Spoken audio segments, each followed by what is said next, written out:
Hello everyone, so today I'm going to teach you on how to play Among Us for free on your PC. So first what you need to do is download BlueStack.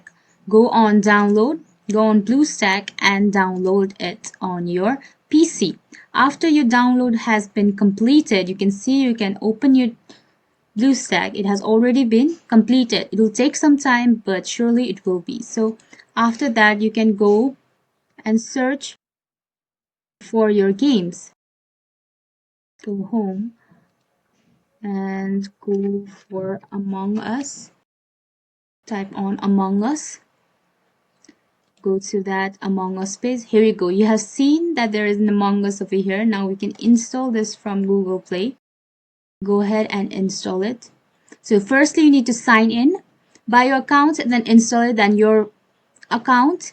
Then after, you can easily play your Among Us on your PC for free. Thank you so much for